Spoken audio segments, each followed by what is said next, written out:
Welcome to Season 3 of Everything is Learning. The podcast where we question, explore, and learn on purpose.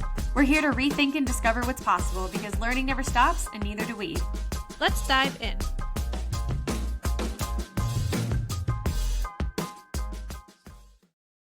This season, we're shining a light on the stories and insights of inspiring people we've connected with, exploring what they've learned, what drives them, and how they're making an impact. Today, we are thrilled to welcome Sienna McAllister.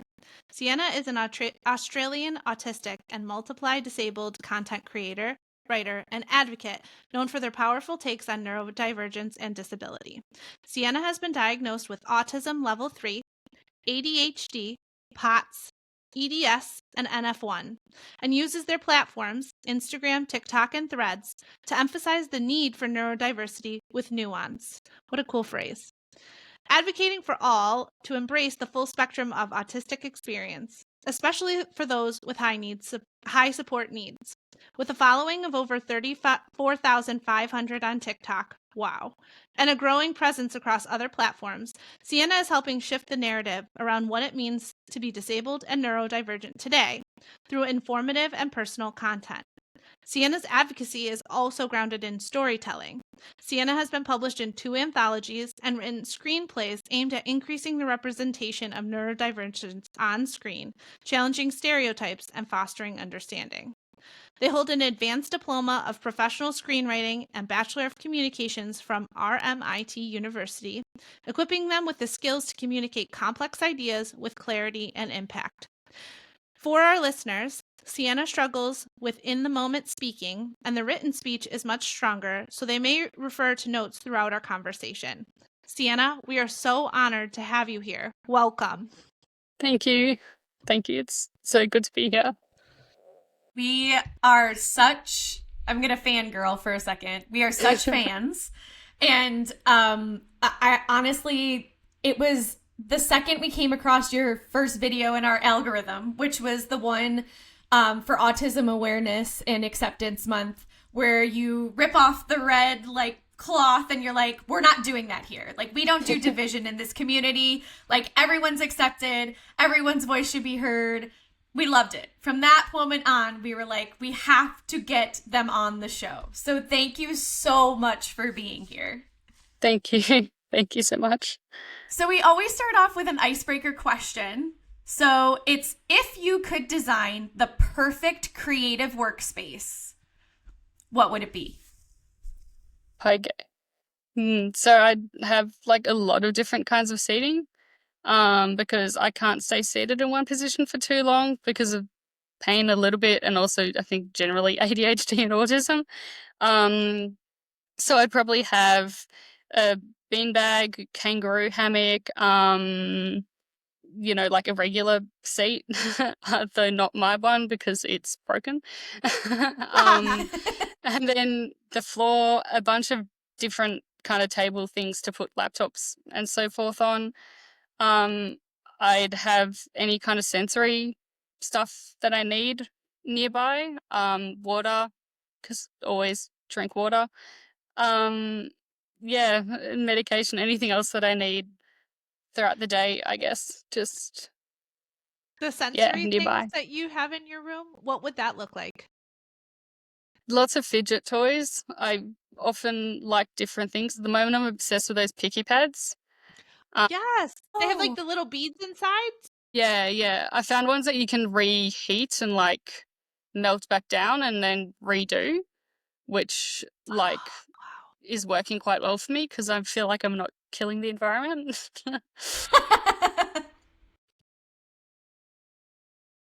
Those, and also lights, just various different lights kind of thing.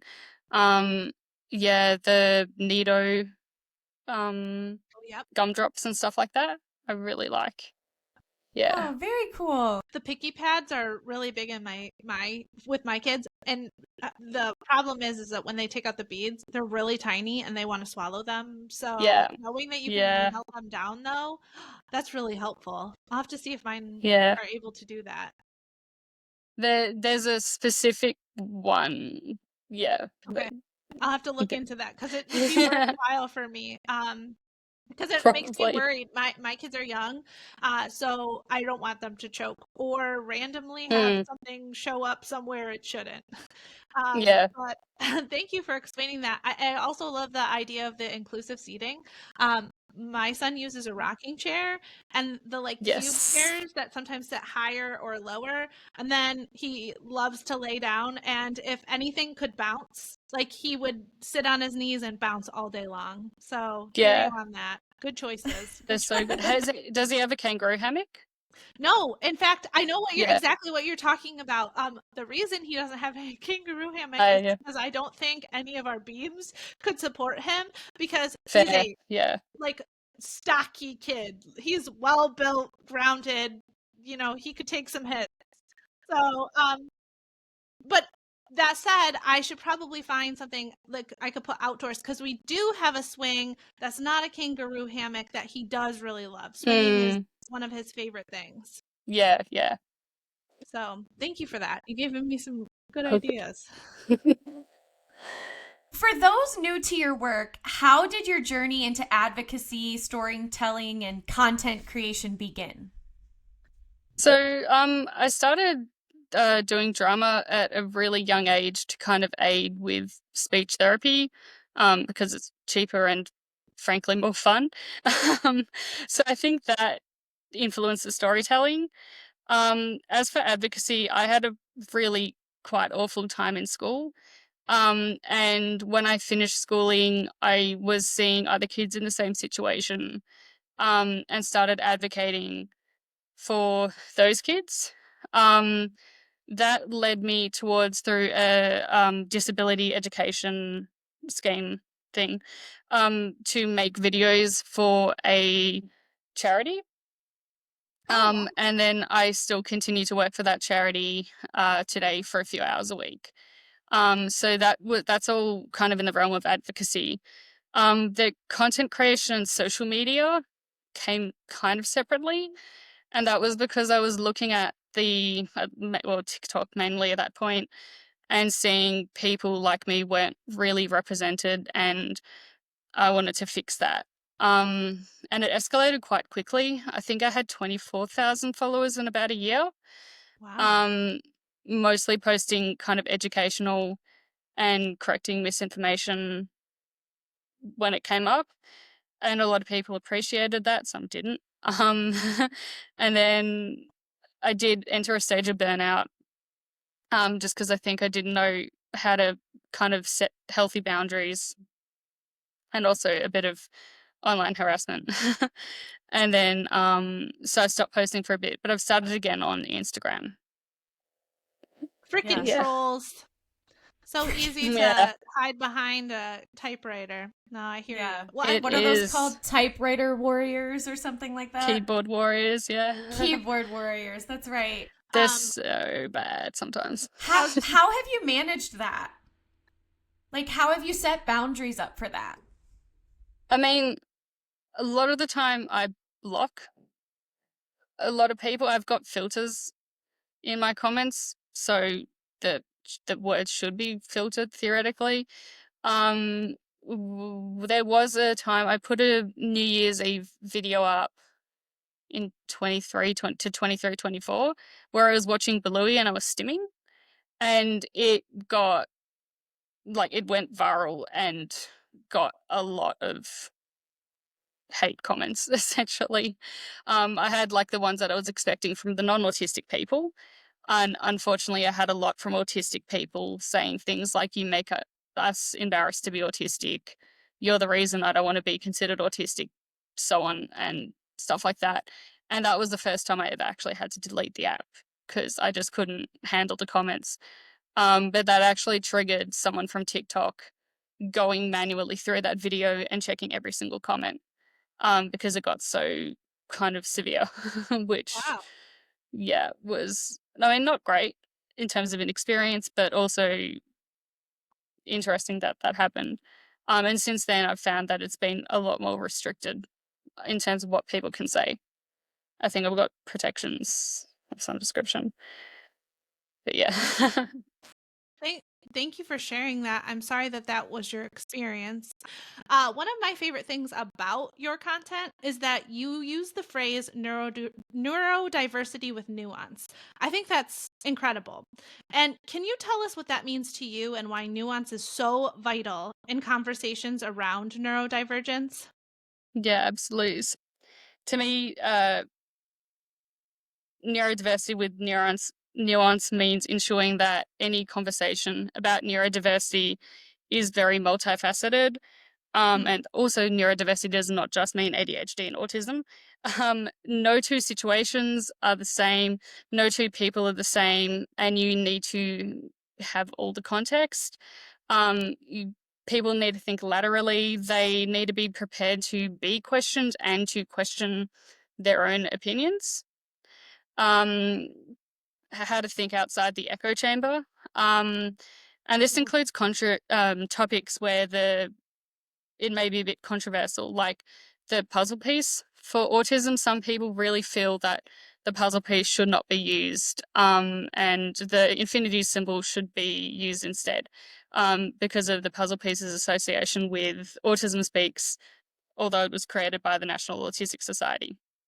And that's valid until conversations get hostile, until people say it's a hate symbol, until people tell a mother that she doesn't love her autistic children because she's got a puzzle piece tattoo. Then it's not productive anymore. Not everyone has the same knowledge base. And that's also missing the fact that there are circumstances where the puzzle piece is sort of needed.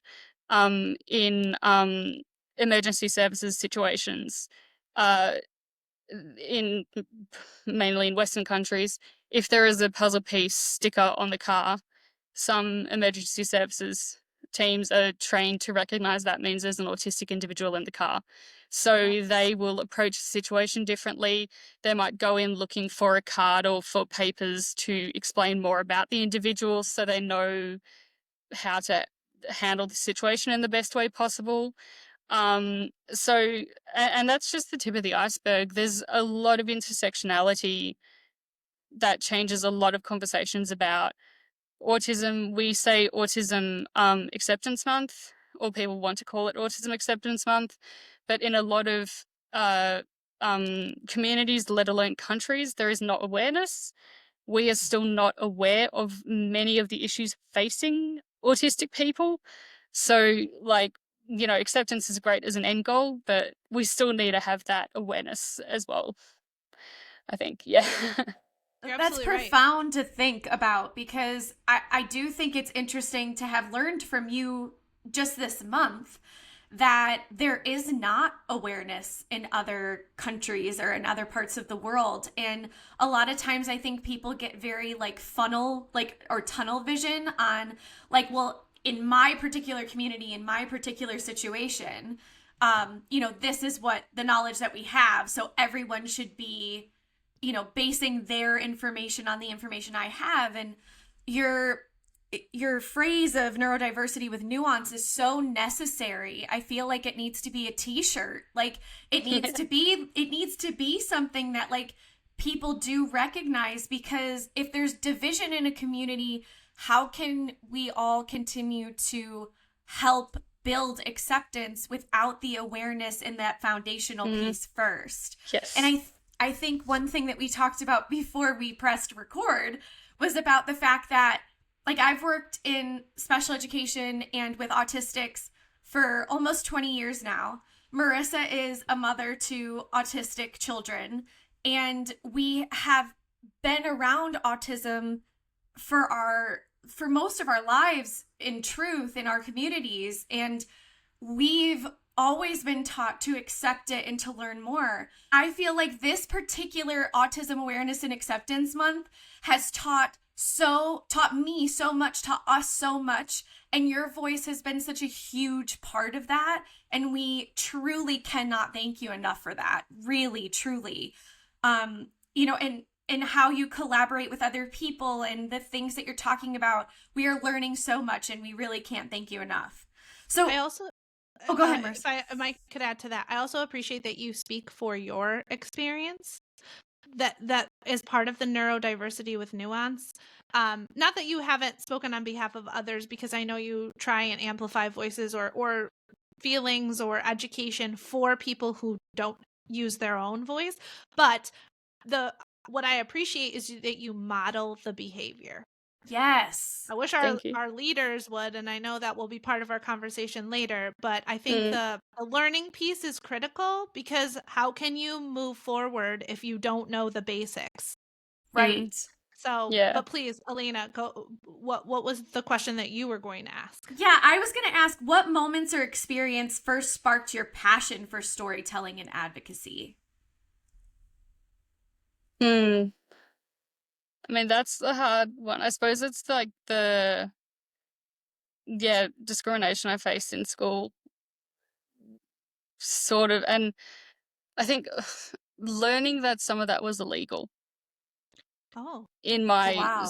I'll get in. Yeah, I mean, like, so in my circumstance in Australia, seclusion and restraint is completely illegal.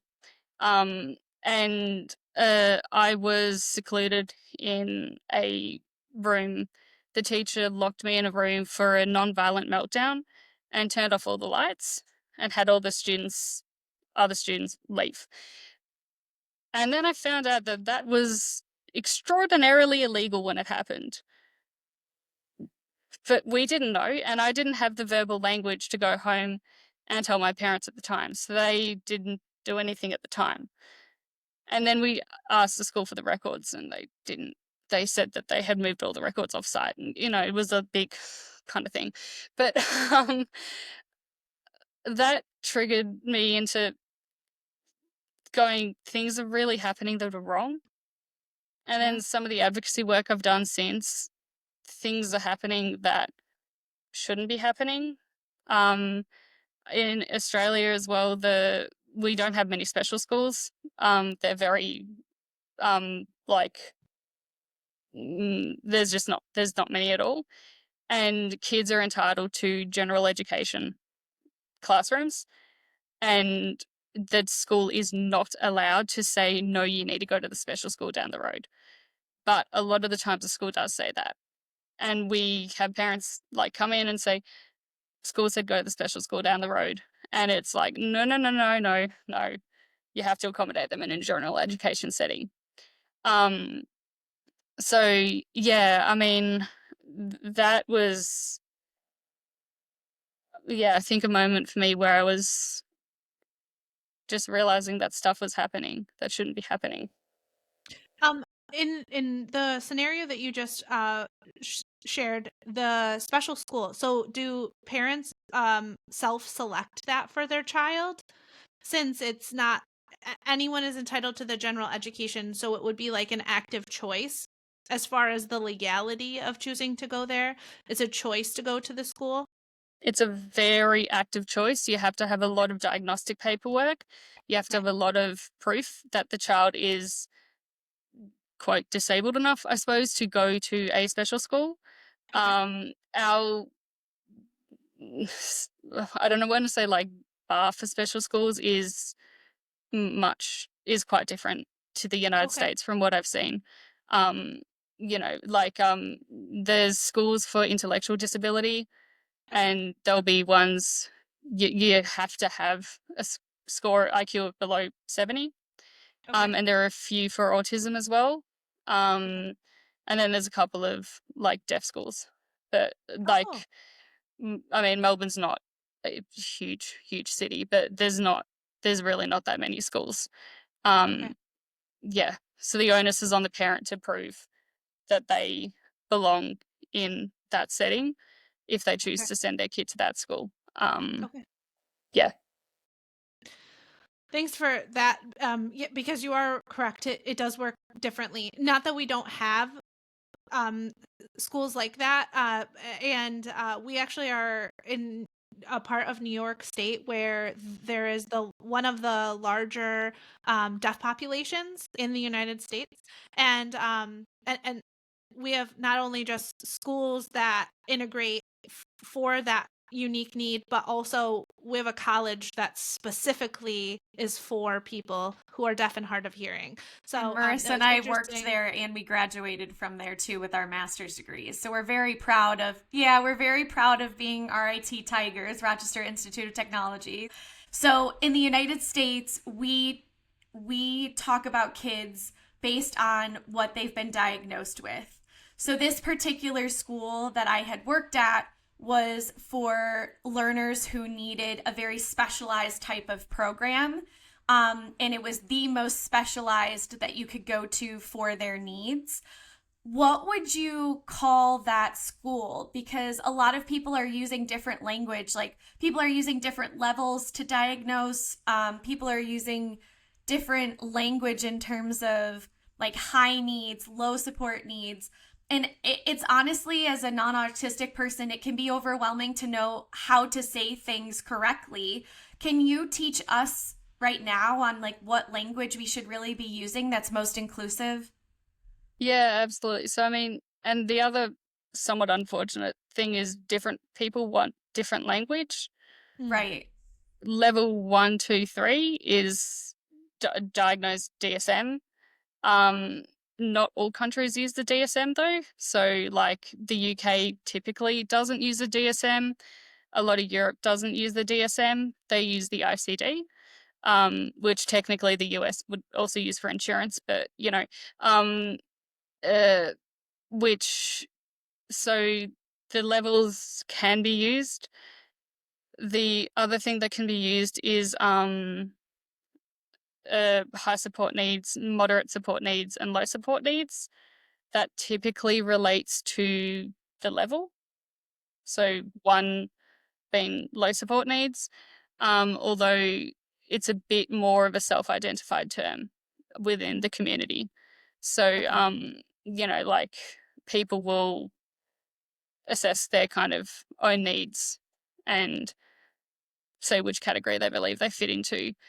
In terms of schooling and legality and stuff like that, in Australia, it's very much based on diagnosis. So the DSM is the Diagnostic Statistics Manual, which is it's American, but quite a few non-American countries use it. The ICD is the International Classification of Diseases. We're up to number 11. Not all countries have 11 rolled out yet because it hasn't been translated. But that's what is used for insurance companies and the like. It's got like a little code for each disease or disorder or whatever else, because it also includes diseases, isn't it? And the World Health Organization also uses it for statistics and stuff like that. Thank you for that. So one of the things I learned recently about the differences is so in the United States, and I remember being in a classroom and people saying, we're not identifying anymore on IEPs the word Asperger's. It's now under autism, and it's now considered to be on that spectrum. Then there became a lot of confusion about, okay, is ADHD on the spectrum or not? It's not. And it's considered something completely different. But there continues to be that confusion about why in other countries people use words like Asperger's. Like right now, people are talking about Elon Musk, and they're like, oh, he's not autistic, he has Asperger's, or he's been diagnosed with Asperger's. And I've seen that communication, and that I don't think it's a discrepancy. I think, like you had said, it's just based on, again, information, and that basics of information on who has what information in the world and how it's used. So it's very helpful for you to come on here and explain to us and explain to our listeners that there is a significant difference, and that language is important when it comes to autism, the spectrum, and what other diagnoses are. So thank you for clarifying that. It's really important, and we want to continue to help people understand the language that we should be using. I think another thing that I've learned, particularly this month, is that some people say that they want to be called autistic. So it's the language again of autistics, like autistic individuals, or I am an individual with autism. Yes. Okay. I wanted to make sure that I had that right, but it's still, as a non-autistic person, what is the best way to approach that? Yeah. So a lot of autistic, that's identity first versus person first language. So identity first, autistic person, person first, person with autism. Yeah, I mean, asking people, or if they kind of lead with it, then just go with what they want, I suppose. But like that, I don't think there's any right or wrong. There are people who police it and say you shouldn't identify as person with autism, you should identify as autistic person. And it's kind of like people have they can identify how they want. Right. So yeah, Asperger's is a little bit more kind of controversial, like, because it is still given as a diagnosis, but Hans Asperger, who it's named after, was a Nazi. So yeah, the label. I'd want to stray away like, from that too. Yeah. Yeah. I want to distance myself. I don't as think far as anybody I wants could. to be affiliated with that, but Yeah. at the same time, like, and not to say that in a way that is someone's experience. It's a lot of people probably don't even have that background, Sienna. So to know even that, like some people, and I think that's the other thing that I've learned a lot this month too, is some people get a diagnosis and there's so much to learn. There is so much nuance. And to go into a community after having a diagnosis, especially with people who are diagnosed late with autism or with ADHD, coming into a community that there are so many different ways to identify, it just seems like it could take a very long period of time to kind of come into that on your own. And I guess, where do you suggest somebody starts with that? Like if you're just diagnosed as an adult, or even if your child is diagnosed and they're young, how do you, from your experience, how can you guide them, or how can we help people if they ask and reach out to us? So I always think if they reach out to you, I mean, okay, so in online communities, I always think that people who are newly diagnosed should take a little bit of time to learn things before they produce content, which can also be sometimes for your own sanity, because sometimes, unfortunately, if you say the wrong thing, people jump and can be quite can get quite upset. And not saying that people aren't valid to have those feelings, but it can be quite confronting, I'd imagine, for people who are new to a community.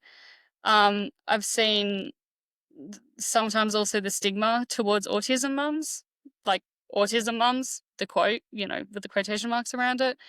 I find really difficult to have that around, because I'm like, I think you'll find the majority of mothers of autistic children do not hate their children. Like that's almost what the assumption is. Like when I said the puzzle piece tattoo from earlier, that was actually a story that happened on TikTok. This mum had a puzzle piece tattoo and she was asking for help, and people were just like, you hate your kid. And I'm like, what? So yeah, I mean, just taking time and learning, and also, I suppose, being able to want to set healthy boundaries for yourself. I think that's an important thing for people to be able to do. Yeah. That's a great call. One of the things that I found really interesting when you were talking earlier to one of our earlier questions was, so you mentioned you received speech therapy, but in place of potentially speech therapy that you got into theater and screenplay and all of that. And my son receives all the therapies. Like, I feel like if you name it, he probably has it. And so my question to you, given like you're so heavily involved and published and whatnot, how has your education in screenwriting and communication shaped the way that you engage with your advocacy work? It's developed. It's significantly. It means I can communicate to a much, much higher level. than I would otherwise be able to.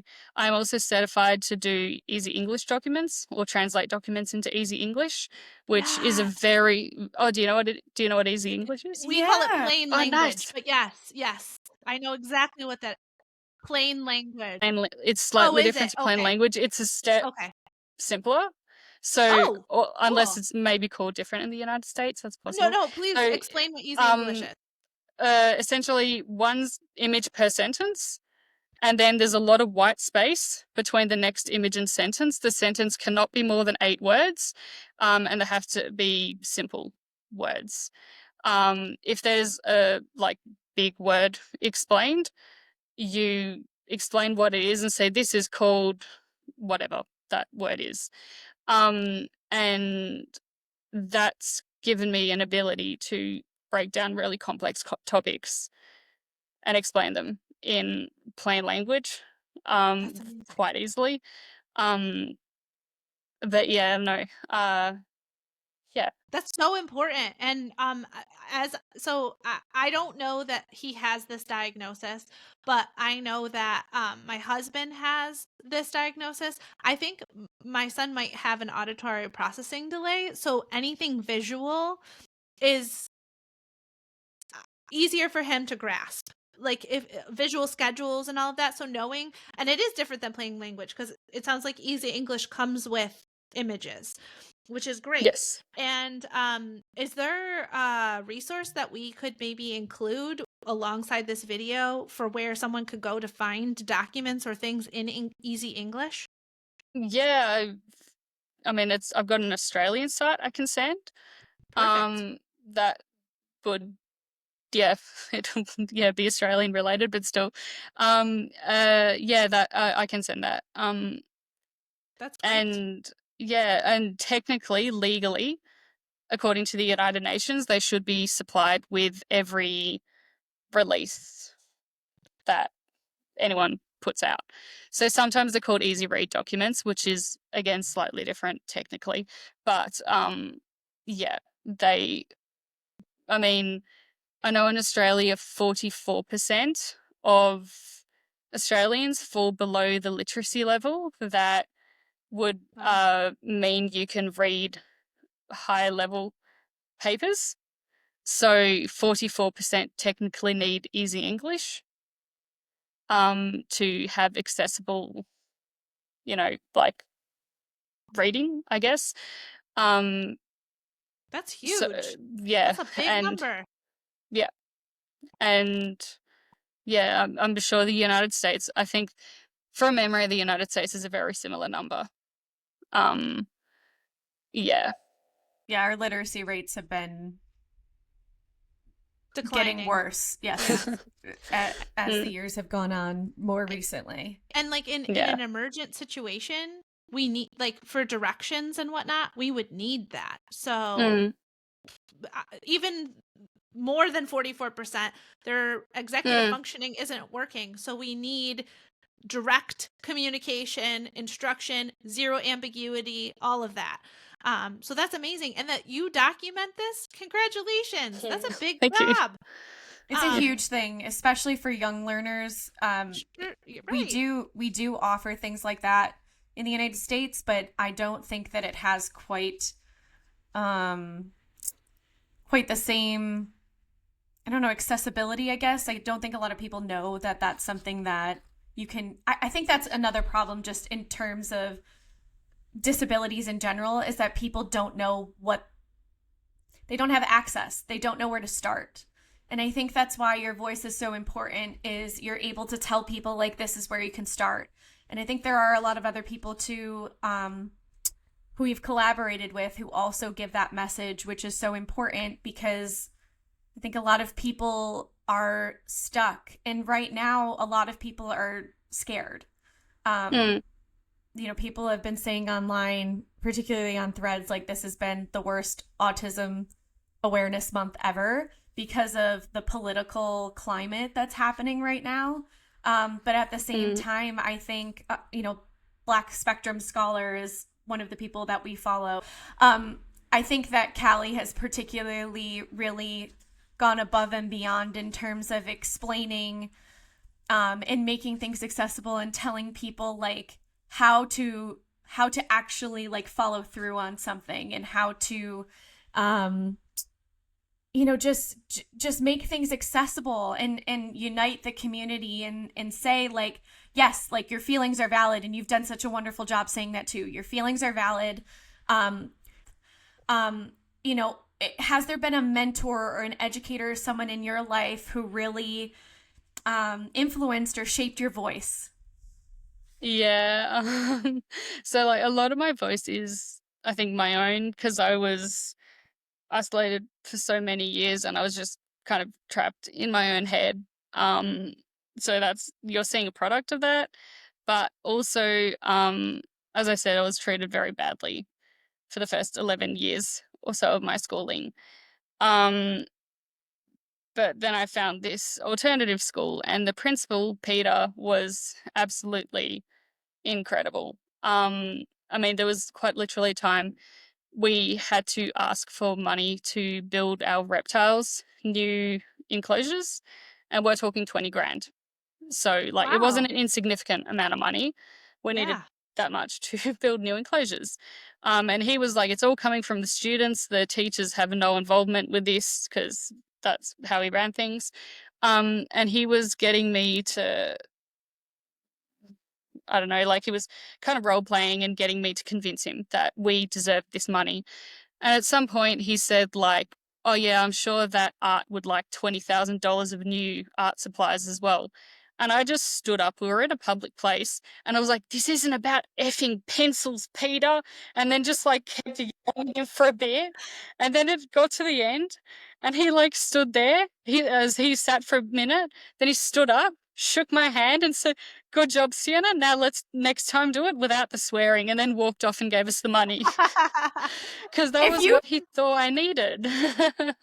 If you haven't written that as part of a screenplay, because I know that you've worked on like writing shows and things, like it's not about an effing pencil, Peter. It would be something that people would quote for forever. Like like I just recently watched Michaela's Voice. I don't know if you've seen that on Netflix recently or not, but it's been out there for a while. And when a non-typically communicative person finds their voice, however it is, with whatever communication device, with however they can express themselves, I think that is one of the most beautiful things to witness. And to know that you have shared your journey with us about just feeling like you were stuck in your own head and unable to communicate that way, to then tell Peter that it's not about effing pencils. Like, I could not be more like touched and inspired and like, yes, go Sienna, like, and want to help other people to do that. Also, the fact that you got so impassioned for something that you felt was so important and that you could convey that. I mean, there was a lot more than just, it's not about effing pencils. I'm sure. But also, what reptile were you trying to build, or what reptiles were you trying to build enclosures for? Because all of them.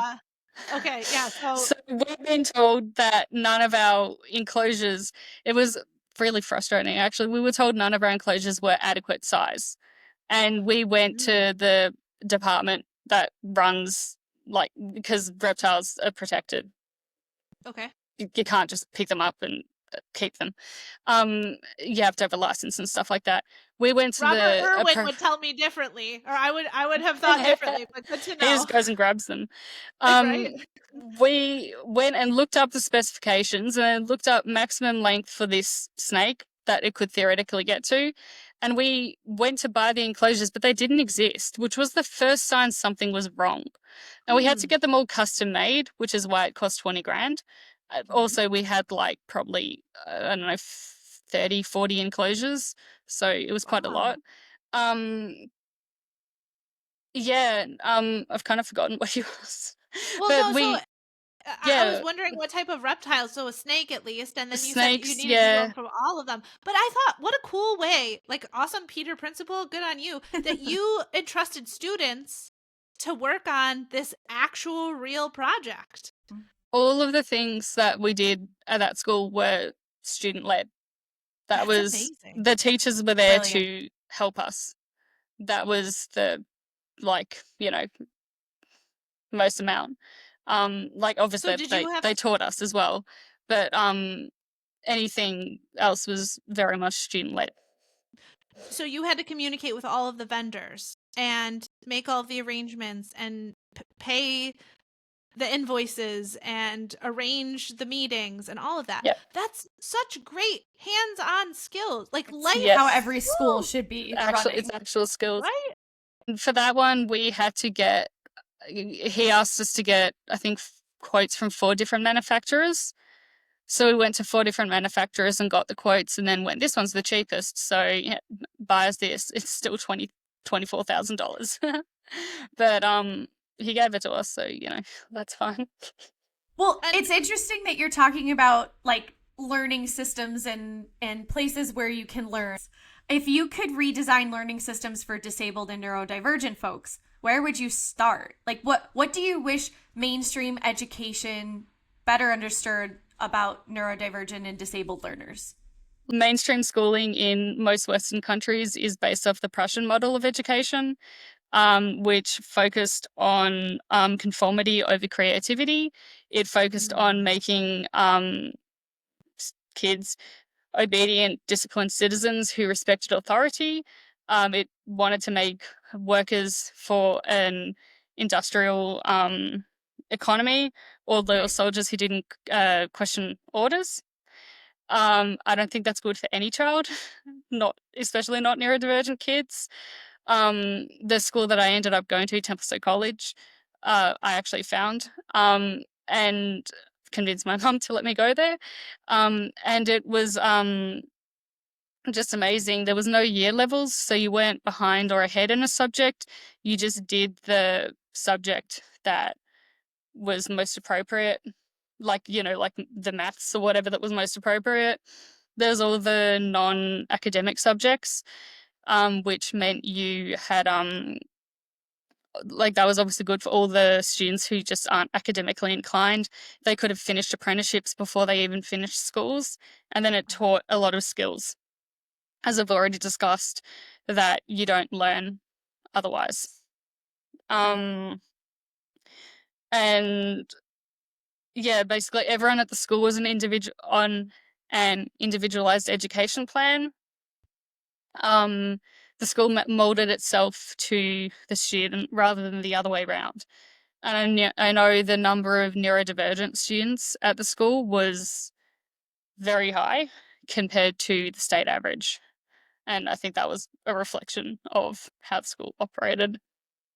Yeah. Yeah. But I think what also you're implying by that last comment is that that school was designed so anybody could attend and be successful.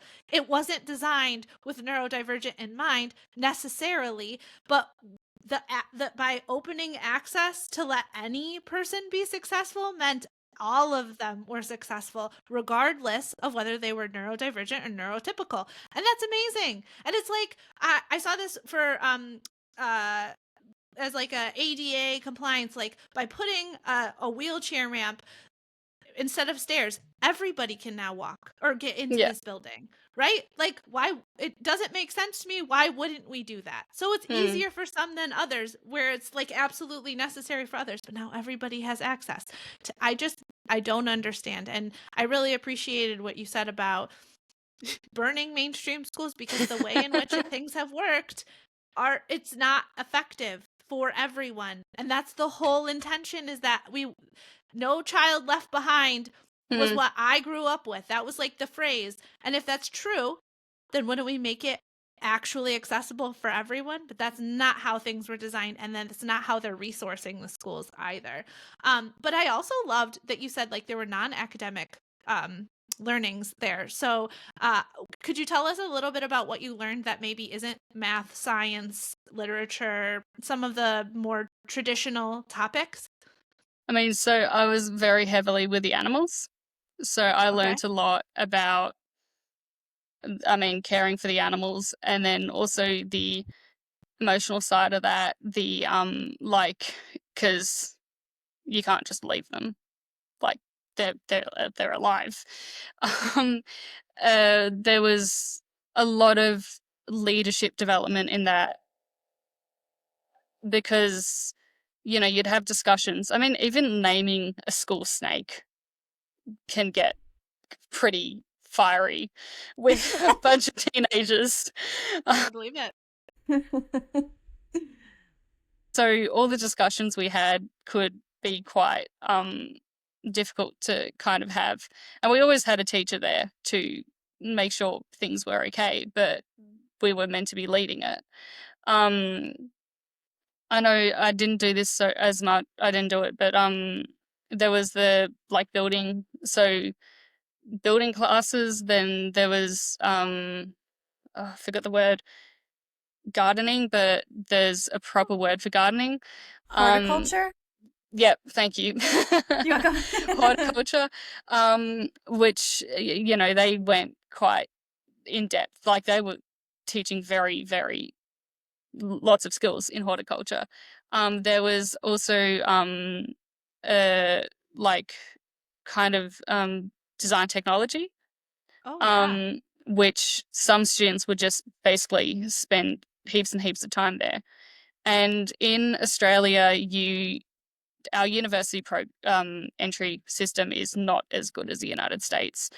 Also, here, university is free deferred payment, so you automatically get a thing from, you have a debt to the government.